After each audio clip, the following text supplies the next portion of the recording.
폴 마이어의 용서의 심리학이라는 책이 있습니다. 그 책은 자기 어머니 아버지 이야기로 시작을 합니다. 어머니 아버지는 굉장히 대조적인 인물이었었어요. 어떻게 대조적이었는가?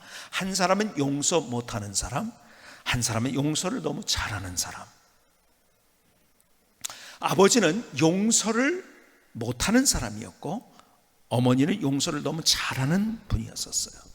자, 아버지 얘기를 이렇게 기록을 했더라고요. 하루는 친구와 재밌게 놀았어요.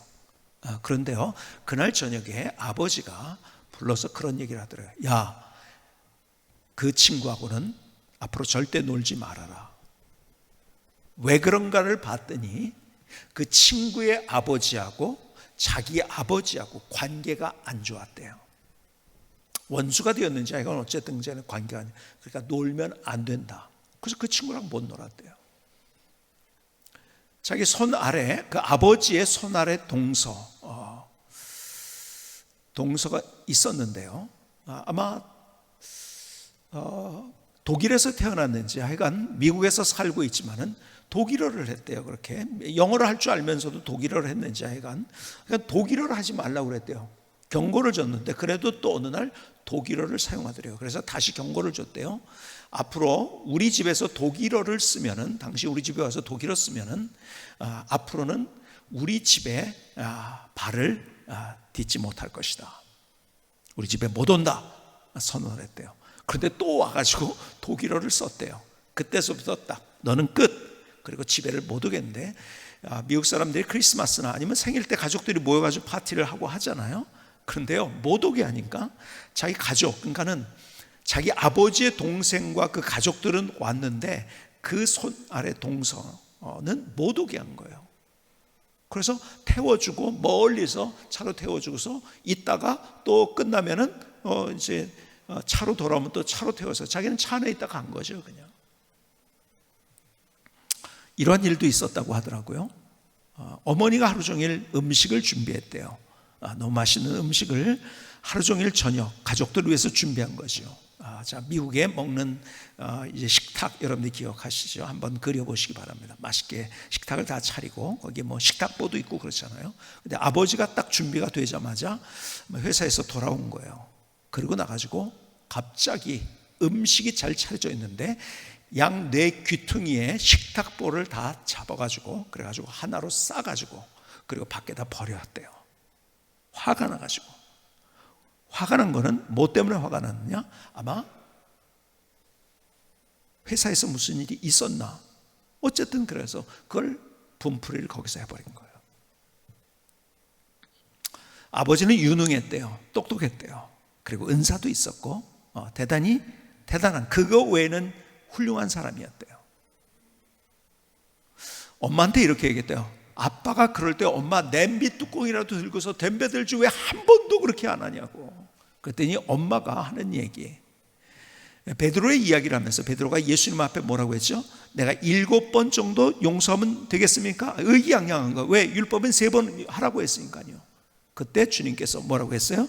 마태복음 18장 22절에 그 말씀을 인용을 했어요. 예수께서 이르시되 내게 이르노니 7번뿐 아니라 7번을 70번까지라도 할지니라. 이 말씀을 들려줬대요. 그리고 자기는 용서하겠다고. 두 사람의 생애는 같은 집에 살고 있었지만 대조적인 생애. 아버지는 많이 아팠고 그리고 7년 동안은 아주 병으로 완전히 고통을 당했는데 데메롤이라는 몰핀의 종류죠. 그 진통제를 5,000번을 맞고 견디지 못해가지고 그러다가 불행하게 세상을 떴다고 하더라고요.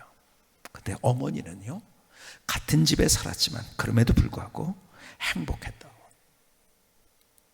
그러면서 그 이야기로 시작해서 용서가 뭔지를 쭉 그 책에 썼더라고요.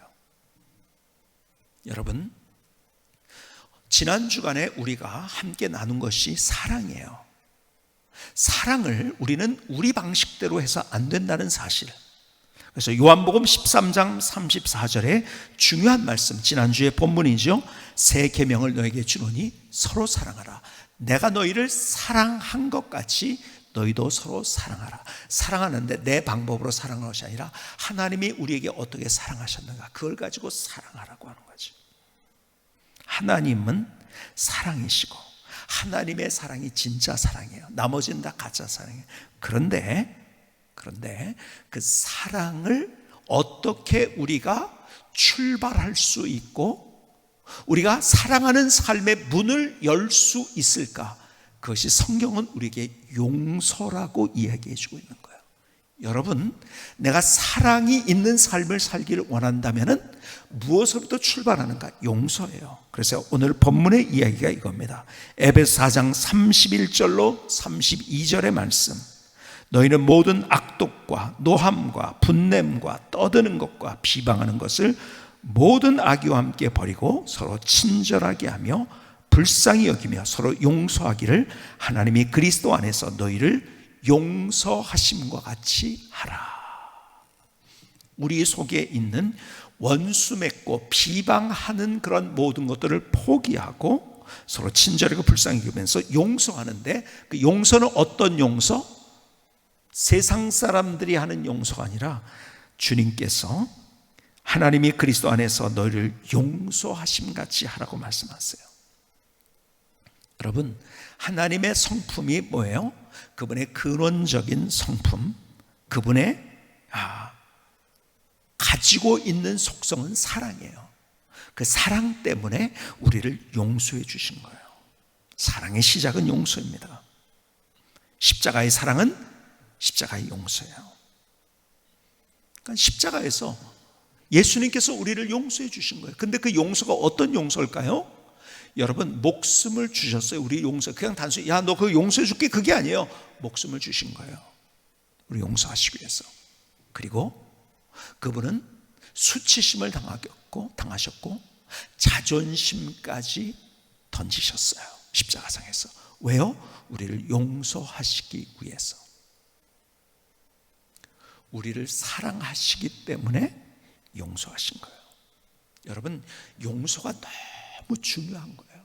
그래서 우리 교회 영성이 뭐죠? 첫 글자를 따서 용감 거목 하는데요. 여러분들 기도할 때도 그냥 용감 거목 주십시오, 하게 해주십시오, 그러면 안 돼요. 용감 거목 그러면요 내용이 없는 기도가 돼요. 용이 뭐예요? 용서와 용납이에요. 그렇죠? 감사하는 거룩한 갈망, 목숨은 열정. 근데 첫 번째가 뭐예요? 여러분, 우리의 영성을 무엇을 통해서 열 수 있는가? 제가 하나님께서 그때 주신 것이 용서와 용납인 거예요. 여러분, 용납하지 않으니까 용서 못하고, 용서 하지 못하니까 용납하는 거. 용납과 용서, 여러분에게 설명을 다 드렸기 때문에 지금 여기서 그 얘기를 다 할 수 없지만요, 여러분들 예를 들어서요, 나와 상대는 달라요. 그렇죠? 다른데 그걸 가지고 용납을 못 하잖아요. 자, 제가 아는 부부가 있어요. 이 부부가 이제 부인은요 너무 체계적인 사람이에요. 아이가 집안에 흐트러진 게 아무것도 없어요. 그리고 집안의 모든 것들이 다 하얘요. 그러니까 뭐가 하얘냐면, 침대는 물론 하얗고요, 이불도 물론 새하얀 거고요, 뿐만 아니라 뭐까지 하얘냐면 바닥도 하얘요. 그리고 뭐까지 하얘냐면 소파도 하얘요. 근데요, 남편은 반대예요. 비체계적이에요. 그러니까 남편이 옛날에 하소연하는 소리를 들어요. 자기는요 집에 들어가기가 무섭대요.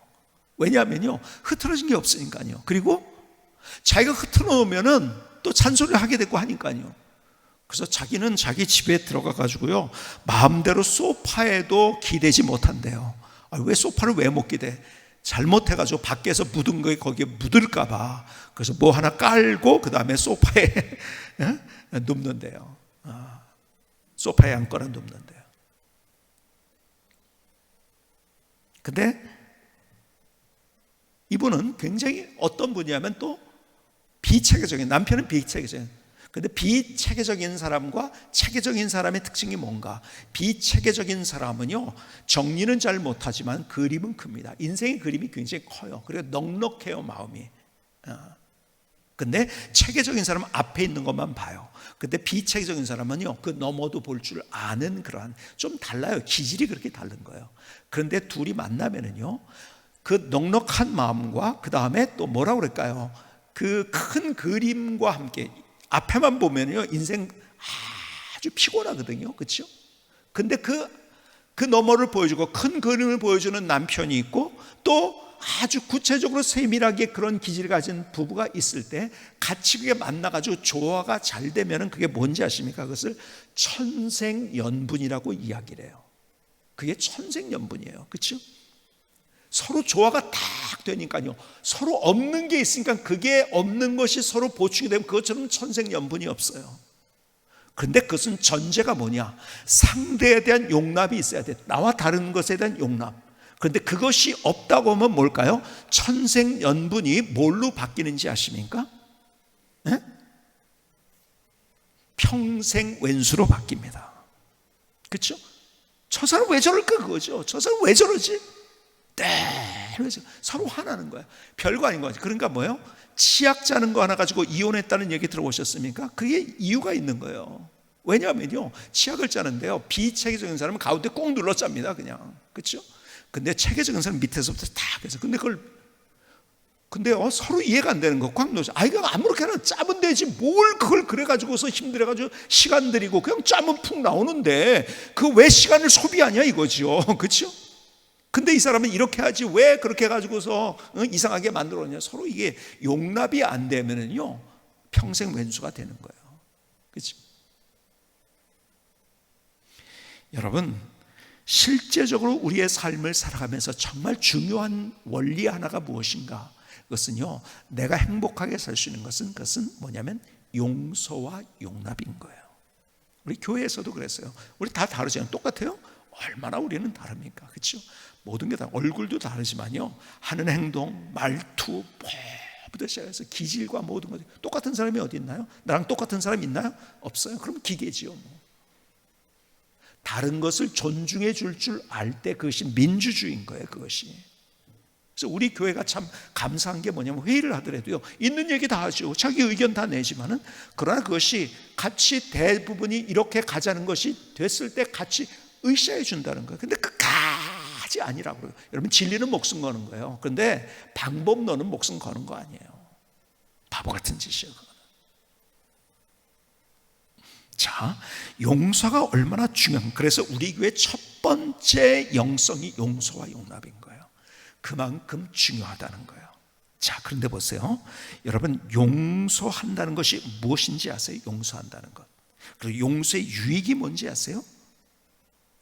여러분, 우리는 용서하면은 졌다고 생각해요. 그게 바보예요. 아니에요. 결국 용서하게 될 때, 제가 여러 가지를 많지만은 그 중에 정말 중요한 두 가지를 여러분에게 말씀드리려고 해요. 용서하게 될 때 어떻게 우리에게 유익이 있는지 아세요? 남에게 내 인생의 권한을 주지 않는 것이 되는 거예요.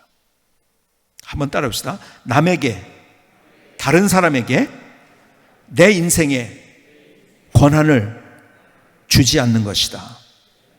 무슨 말인가요? 자, 프레드 러스킨이라는 사람이 이런 얘기를 했어요. 상처받은 감정을 이유로 다른 사람을 탓한다면 곧 그들에게 우리의 감정을 지배할 수 있는 권한을 부여하는 것이나 다름없다. 무슨 말이에요? 내가 상처를 받았어요. 내가 놀림을 받았어요. 내가 그 사람에게 배신을 당했어요. 그래서 그 감정 때문에 그 사람을 용서하지 않게 되면 그 사람의 말투, 그 다음에 행동, 이 모든 것을 가지고 내 감정이 왔다 갔다 한다는 거예요. 여러분, 내가 누군가를, 다시 말해서 미워하게 되면, 누군가를 용서하지 않게 되면은 나는 그 사람을 용서하지 않는 원한을 가질 때 내가 그것으로 이기는 것이 아니라 지는 거예요. 이미 진 거예요. 왜요? 그 사람에 의해서 내가 조종되고 있기 때문에. 감정이 조종당하는 거거든요. 자, 조금 더 다른 분의 얘기를 들어볼까요? 마이클 톱이라는 사람이 이런 말을 했어요. 용서는 가해자에 대한 집착에서 벗어나는 것이다. 용서는 가해자에 대한 나를 가해한 그 사람, 뭐 배반을 했든지 가해자에 대한 집착에서 벗어나는 것. 무슨 말인가요? 나도 모르게 내가 어떤 사람에게 내가 당했어요. 용서 못 해줄 그런 일들을 당했어요. 배반을 당했든지.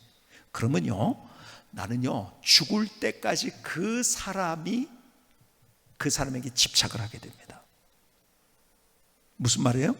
여러분, 나한테 따뜻하게 뭘 하나 해준, 잘해준 사람은요, 가끔 생각나요. 일생에 몇 번 생각날지 몰라요. 그런데요, 나에게 해를 준 사람은요, 그냥 수시로 생각납니다. 아침에 일어나서도 생각나요. 밥을 먹다가도, 걸어가도 나가서. 이게 뭐냐? 나도 모르게 그 사람에게 집착이 된다는 거예요. 내가 원한을 품고 용서하지 못하면 나도 모르게 그 사람을 집착하는 거예요. 그리고 그 사람에 의해서 내 감정이 왔다 갔다 하는 거예요. 그러니까 불행해질 수밖에. 여러분, 벌써 내가 인생을 어둡게 살 수밖에 없는 거예요. 인생을 어둡게 사는 거죠. 왜요?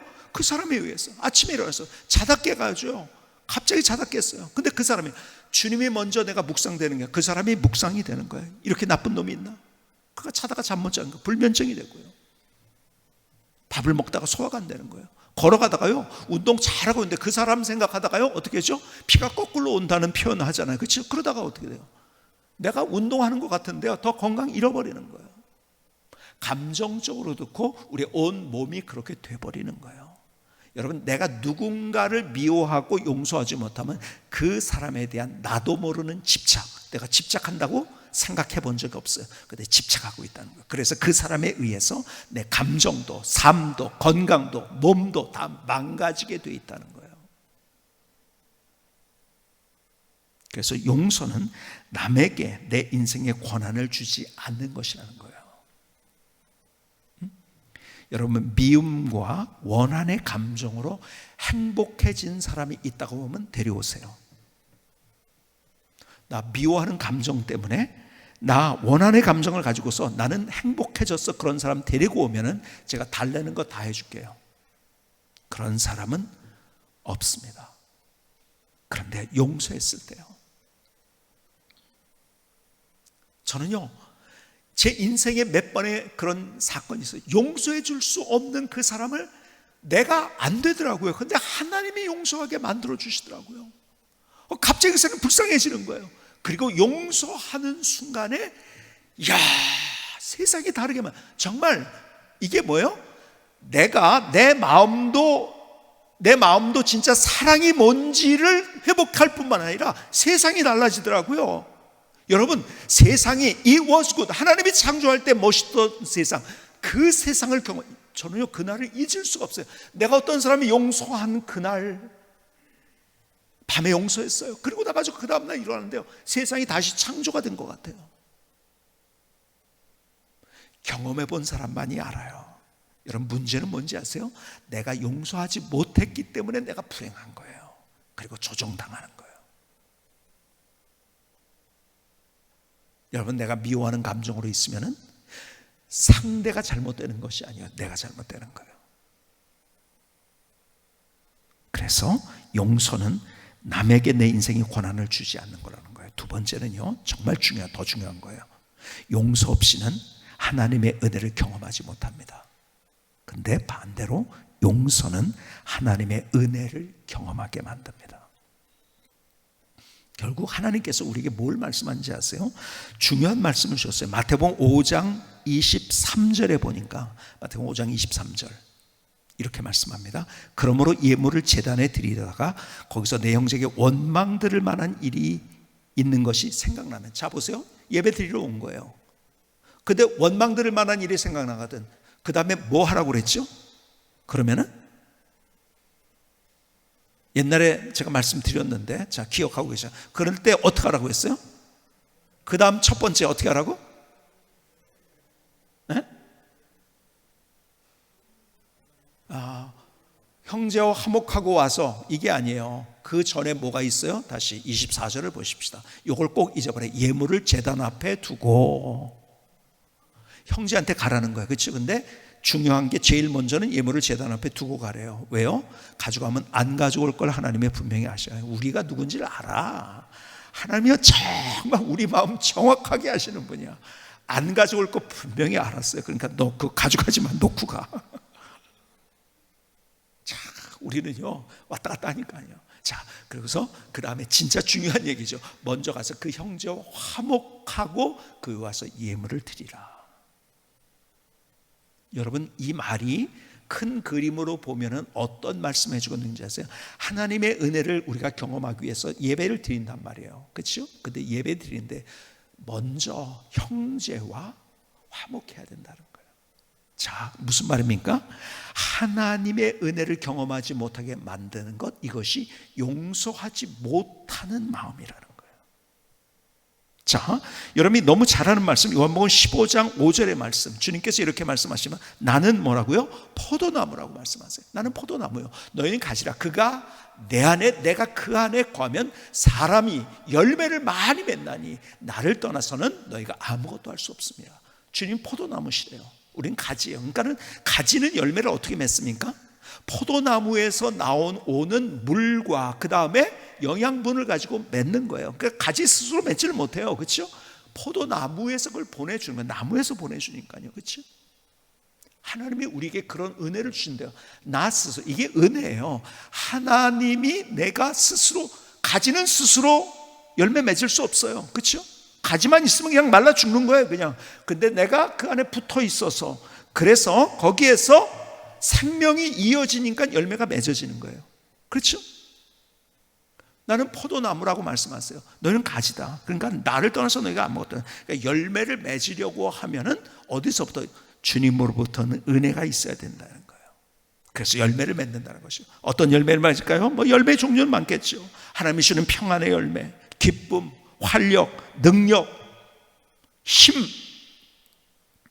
건강, 어떤 일을 성취하는 것, 이루어내는 것, 내가 할 수 없는데 하나님이 하게 하시는 그런 어떤 것들, 그런 것들을 우리가 경험할 수 있다는 거예요. 왜? 주님이 포도나무니까. 주님이 무한대로 우리에게 공급하셔서 멋진 열매를 맺게 해주신다는 것. 내가 열매는, 가지가 열매를 맺는 게 아니에요. 나무로부터 오는 것이 있기 때문에 열매를 맺는 것, 그것을 주시는데요. 그런데요, 열매를 잘 못 맺게 되는 것, 내가 아무리 붙어 있다 할지라도, 하나님의 자녀예요. 내가 붙어 있어요. 그럼에도 불구하고 내가 용서하지 못하는 마음이 마치 동맥경화에 걸린 것처럼 하나님께로부터 오는 은혜가 자꾸 그것이 가지를 못하는가, 막혀버렸다는 거예요. 그림이 그려지십니까? 여러분, 그래서 성경은 우리에게 마태복음 5장에 있는 그 말씀이 그거예요. 먼저 용서하고 와서 예배 드려라, 그거예요. 그래서 더 하나님의 은혜를 경험할 수 있다는 거죠. 하나님이 내게 주시는 그 놀라운 은혜, 하나님이 내게 주시는 그 영광스러운 열매를 내가 경험해야 되는데 못하는 이유 가운데 중요한 것, 뭐가 우리를 막느냐? 다른 것이 아니라 용서 못하는 것, 그것이라고 마태복음에서는 우리에게 말씀해 주고 있는 거예요. 여러분, 진짜 그래서 우리가 하나님의 은혜를 누리게 하는 것이 무엇인가? 용서예요. 첫 번째 말씀, 다른 사람에게 조종당하는 그러한 인생을 살지 않게 만드는 것도 용서지만 하나님의 은혜를 누리게 하는 것도 용서라는 거예요. 이 두 가지가 정말 그래서 중요한 거죠. 정말 중요해요. 그래서 다 있어도 용서하지 못하면 불행한 거예요. 다 있어도 용서하지 못하면 하나님의 은혜를 경험하지 못하는 거예요. 제가 존경하는 목사님 가운데 고신일 목사님이라는 분이 계세요. 감리교 목사님인데 이 인천에서 제일 큰 교회 가운데 하나, 아주 굉장히 큰 교회예요. 그 목사님이 하루는 전화가 왔어요, 저한테. 어디 오세요? 그러는 거야. 아니요, 어디 오다니? 그래서 갑자기 가만히 있어보자. 내가 목사님하고 그 교회 1일 집회를 가기로 약속했는데 그날 그 시간인 거예요, 그때가. 야, 숨이 멎을 것 같더라고요. 내가 이런 실수를 하다니. 저는요, 제가 건망증도 있고 그래서 잘 적어놓지 않고 그러면은요, 그 잘 잊어버리기도 하고, 적어 놓는다고 한다는 것도 잊어버릴 때가 있고. 근데요, 처음이자 마지막으로 제가 그 집회 날짜를 제가 기억하지 못한 채 이미 예배가 시작되는 그때요. 이거 숨이 멎을 것 같더라고요. 저는 특별히 시간 약속에 대해서는요, 목숨을 거는 사람이거든요. 특별히 약속에 대해서 목숨을 거는, 약속하면 꼭 지키려고 하는, 약속에 대해서는 내가 몸이 부서져라도 내가 지키려고 하는 사람인데 숨이 멎을 것 같은 거야. 큰일 났다. 지금 집회가 시작되는데 강사가 없어요? 상상이 됩니까? 여러분, 너무너무 내가 막 그냥 당황을 해서 어쩔 줄 몰라. 어떡하죠? 지금이라도 가볼까요? 가려고 했더니요, 그때 차가 늦어가지고 갈 수가 없는 거야. 근데요, 그 고목사님이 저한테 그러는 거예요. 괜찮다고, 걱정하지 말라고, 아무 걱정하지 말라고, 괜찮으니까 그럴 수 있지. 그러고 나서 뭐라고 하냐면, 내가 그렇지 않아도 설교 준비 하나 해놓은 게 있는데 이 집회 하나님이 그 설교하라고 하는 것 같다고, 그거 하면 된다고 그런 거예요. 저는요, 그때 그 목사님이 대단하다고 생각했는데, 그때서부터 저는요, 그 목사님을 존경하기 시작했고요, 그 목사님이 하라는 대로 하려고 합니다. 왜? 제가 그렇게 잘못한 게 있잖아요. 그런데요, 나중에 그 목사님에게 자기의 얘기를 들은 거예요. 2번 그 얘기를 해주더라고요. 어렸을 적 얘기를 해주는 거예요. 어렸을 적에 자두서리를 하러 갔대요, 친구들하고. 근데 이 목사님이 목사님 아들이에요. 시골에서 이제 자두서리를 하는데 친구들하고 같이 간 거예요. 막 따고 있는데 어디서 그냥 큰 소리인데, 이놈들! 그래서 누가 쫓아오더래요. 그 소리를 들어보니까 누군지 아세요? 자기 아버지가 목회하는 교회의 신장로님이라는 분이더래요. 이건 큰일 났어 이제. 아니, 어떻게 이게 목사 아들이 거기서 소리를 하고 있으니, 이게 그래가지고 막 있는 힘을 다해서 진짜 목숨 걸고 막 도망을 갔대요. 그러다가 철조망이 있는데요, 철조망에 걸린 거예요. 그래서 지금도 그 몸에 그 철조망에 그 흔적이 있더라고요. 걸렸던 상처가. 어쨌든 도망왔대요. 그래서 이제 집에서 조용히 아무 말도 못하고 그러고 있는데, 저녁에, 아니 이게 웬일이에요? 그 신장로님이 자기 집을 찾아왔대요. 이제 끝났다, 이제 모든 게 다 끝났다. 이제 아버지한테 내가 맞고 이제 이건 오늘 끝났다. 그런데 옆방에서 싹 얘기를 들어보니까 신장로님이 뭘 하나 가져왔는데, 뭘 가져왔냐면 한 자루 자두를 가져오셨대. 그리고 이렇게 얘기하더래요. 신일이가 자두를 굉장히 좋아하는 것 같다고, 이거 꼭 신일이한테 많이 주라고 그러고 갔대요. 이 목사님이 그날 밤을 자기는 잊을 수 없대요. 자기 인생에 있어서 가장 선명하게 남았던 그때, 그 신장로님이 신일이가 차도 너무 좋아하는 것 같으니까 이거 꼭 신일이한테 좀 많이 주라고 그러고서 갔대요. 그리고 그때 자기는 인생을 어떻게 살아야 될지를 알았대요. 저를 2번이나 이 똑같은 얘기를 저한테 해주시더라고요. 그리고 자기가 그렇게 인생을 살았노라고 그러면서 하는 얘기가, 그래서 신장로님의 그 모습 너무 멋있잖아요. 그렇죠? 그 자녀들과 가족들이 그렇게 다 잘 되고 그렇게 행복한 가정이래요. 그렇게 행복한 가정. 자녀들도 잘 되고요. 여러분, 용서해요. 사랑은 용서로부터 출발하는 거예요. 용서로부터. 오늘 다시 에베소서 4장 31절의 말씀을 한번 보실까요? 이렇게 말씀합니다. 너희는 모든 악독과 노함과 분냄과 떠든 것과 비방하는 것을 모든 악의와 함께 버리고, 32절, 서로 친절하게 하며 불쌍히 여기며 서로 용서하기를 하나님이 그리스도 안에서 너희를 용서하신 것 같이 하라. 하나님이 우리를 용서하셨어요. 어떻게 용서했나요? 그분의 용서, 진짜 내가 용서 받았나요? 진짜 용서 받은 사람은 그 용서가 뭔지 알아요. 여러분, 앞서 이야기한 대로 용서해 주시기 위해서 목숨을 거신 거예요. 그리고 치욕을 당하셨어요. 인격적인 모독도 당하셨어요. 왜? 용서하시고. 그런데요, 얼만큼을 용서해 주셨나요? 한 100개 용서해 주고 이놈의 자식 이래도 안 되네 그리고 우리를 포기하셨나요? 아니 1000개 용서하시고 이놈의 자식 이렇게 이만큼 용서해도 안 되네 그리고 우리를 포기하셨나요? 10,000개? 100,000개? 1억 개? 1경? 아니요, 그것과 셀 수 없는 그 많은 잘못을 다 용서해 주신 거예요. 그런데 우리는요, 그거 하나 잘못했다고 그거 붙들고서 네가 나한테 그러냐고. 아니요, 우리는 주님도 가만히 보면요, 내가 주님을 나도 모르게 배반한 적이 얼마나 많은데요.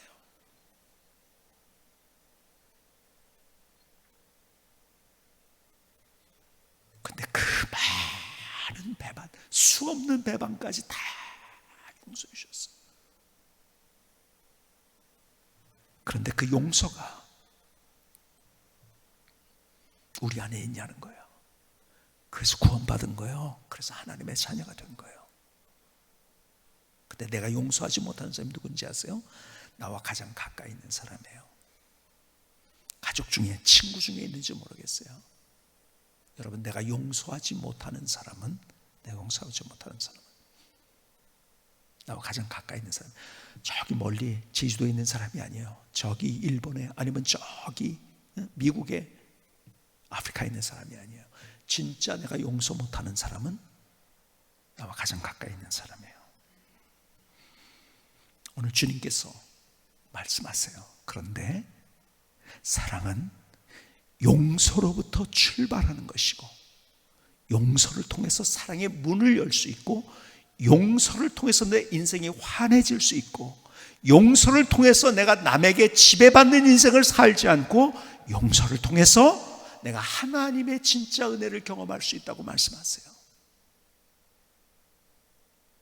오늘 그 하나님의 말씀이 우리 안에 담겨지고 다시 우리가 용서의 사람으로 세워질 수 있기를 주님의 이름으로 축복합니다.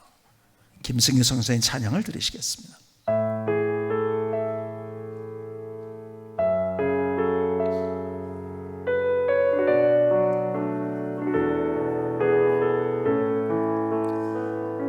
사랑은 용서로부터 출발합니다. 이제 용서로부터 새로운 삶을 시작해요. 용서하지 않는 삶은 하나님의 은혜를 경험하지 못합니다. 용서하지 못하는 사람은 상대에게 조종당하는 불행한 삶을 살아가지요. 사랑으로 만들어가는 인생을 세워요. 사랑이 회복되고 용서가 회복되는 아름다운 인생을 만들어요. 사랑은 용서로부터 출발합니다. 이제 용서로부터 새로운 삶을 시작해요. 용서하지 않는 삶은 하나님의 은혜를 경험하지 못합니다. 용서하지 못하는 사람은 상대에게 조종당하는 불행한 삶을 살아가지요. 사랑으로 만들어가는 인생을 세워요. 사랑이 회복되고 용서가 회복되는 아름다운 인생을 만들어요.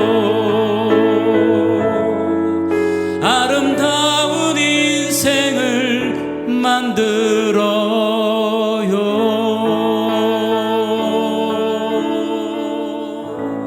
아멘. 하나님, 나의 고백, 나의 결단입니다. 나를 받아주시 하나님 감사합니다. 하나님 감사합니다. 지난주에 읽은 책 가운데서 요 근래 제일 짧고 금방 읽을 수 있었던 아주 쉬운 책 하나를 읽었어요. 그 책의 제목이 보폭 5cm의 기적이라는 책이에요. 그 책의 내용은 아주 단순해요. 처음에 이야기하는 것이 이거예요. 치매 걸린 사람과 치매 걸리지 않은 사람, 또 가능성이 있는 사람과 아닌 사람들을 연구를 해봤는데 그 차이가 무슨 차이냐? 보폭의 차이였다는 것. 그러니까 보폭이 작은 사람은 치매에 걸릴 확률이 훨씬 더 많고, 근데 보폭이 넓은 사람은 치매에 걸리지 않는다는 거죠. 그러면서 우리가 건강해지기 위해서는 보폭을 5cm 더 늘리면 된다는 이야기를 쓴 거예요. 아주 단순한 얘기예요. 그러니까 키가 170인 사람들은 보통 보폭이 70cm래요. 70cm. 100을 빼면 된다고 하더라고요. 근데 거기에서 5cm만 더 걸리면은 치매 안 걸리고 또 건강해진다는 거예요. 그래서 제가 한번 걸어봤어요. 그렇게 보폭을 넓게. 그랬더니요, 다 똑같아요. 뭐가 똑같으냐? 제가 한 얘기를 하고 있는 거예요. 다르게 얘기하고 있는 거예요. 하나님의 원리는 뭐라고 했어요? 손을 들고 해요. 그렇죠? 손을 들고. 왜요? 우리가 가슴을 피고, 그리고 하늘을 향하기 위해서. 그래서 성경은 눈을 들어. 그렇죠? 모든 기도의 자세가 손을 들고라고 했죠. 그리고 고개를 들으라고 했고, 고개 들어 주를 맞이해. 우리 찬양도 그렇게. 여러분, 우리가요, 하나님께서 우리를 창조하실, 짐승은 땅을 보게 했지만 우리는 하늘을 보게. 그래서요, 목 디스크 있는 사람들도 보면 계속해서 컴퓨터 보다가 이래서 이 목 디스크예요. 위를 봐야 되는 거예요. 그래서 저는 컴퓨터도 올려놨어요. 그래서 이렇게 보도록. 여러분, 우리 몸도 위를 향할 때 건강해지고요, 마음도 영혼도 위를 향할 때 건강해지는 거예요. 그 원리더라고요. 제가 그래서 걸어봤어요. 보폭을 조금 더 많이 했더니요, 나도 모르게 가슴이 펴지고, 그 다음에 고개가 하늘을 향하고, 나도 모르게 그렇게 되더라고요. 그래서 거기에서 하는 것은 멍청하게 걷지 말라는 거예요. 멍청하게 걷지 마라. 그냥 걸으면요, 여러분, 제가 얘기했잖아요. 그냥 이렇게 막 그냥 삐뚤어진 상태에서 특별히 걸을 때 거기서도 얘기하는 게 고개를 밑으로 깔고서 절대 걷지 말라는 거예요. 그럴수록 뭐 디스크 생기고요, 뭐 생기는지 아세요? 걸을수록 뭐 생겨요? 치매 생겨요. 그럴수록 고개를 들어야 돼요. 근데 보폭을 넓히니까 그렇게 되는 거예요. 5cm만 더 해라. 그래서 제가 다른 곳에서도 쭉 찾아가지고 리서치를 해봤어요. 그랬더니 어떤 데는 미국에서 연구한 거 이런 것들은 10cm를 얘기하기도 하고, 어쨌든 뭐 5cm, 10cm 그걸 뭐 어떻게 재합니까? 어쨌든 내가 했던 것보다 조금 더 보폭을 크게 한다. 그러면요, 자세가요 다 이렇게 되는 거예요. 그러니까 하나님께서 우리에게 말씀하신 그 자세. 근데 여기에서 제가 큰 인사이트를 얻었어요. 뭔지 아세요? 아, 그렇구나. 우리가 그냥 걸어가면은 걷는 것이 우리에게 건강해지는 게 아니야. 보폭을 넓힐 때 건강해지는 것처럼. 아, 그렇구나. 내가 용서의 보폭을, 사랑의 보폭을 더 넓혀야겠구나. 여러분, 주님께서 우리에게 이렇게 말씀, 누구든지 너희를 억지로 오리를 가게 하면 그 사람과 십리를 가라고 했어요. 내가 생각했던 것보다 조금 더 용서합시다. 내가 생각했던 것보다 조금 그 사랑의 보폭을 더 늘립시다. 그 기적이 일어나는 거예요. 우리가 그렇게 걸을 때 몸에 기적이 일어나지만, 우리가 그렇게 살 때 우리의 인생에 기적이 일어나는 거예요. 하나님이 누구신지를 경험하는 거예요. 근데 우리는요, 그냥 타성에 젖은 채로 그냥 가끔 가다가 용서했으면 좋겠는데 이 마음만 갖고 그냥 지나가 버리고, 아니에요. 조금 보폭을 더 넓혀서 우리가 그렇게 더 용서의 보폭, 사랑의 보폭을 넓히는 거예요. 자, 원래 하나님이 우리에게 주신 그 사랑, 원래의 사랑, 이것이 우리가 회복되면 돼요. 여러분, 사랑은 발전되는 게 아니에요. 회복되는 거예요. It was good. 회복되는 거예요. 하나님의 사랑 앞에 다시 섭시다. 하나님의 용서 앞에 다시 서십시다. 그리고 우리가 용서와 사랑의 보폭을 조금 더 크게 합시다. 하나님이 함께 하시는 드라마를 경험하는 멋진 인생 되어질 수 있기를 주님의 이름으로 축복합니다. 기도하시겠습니다.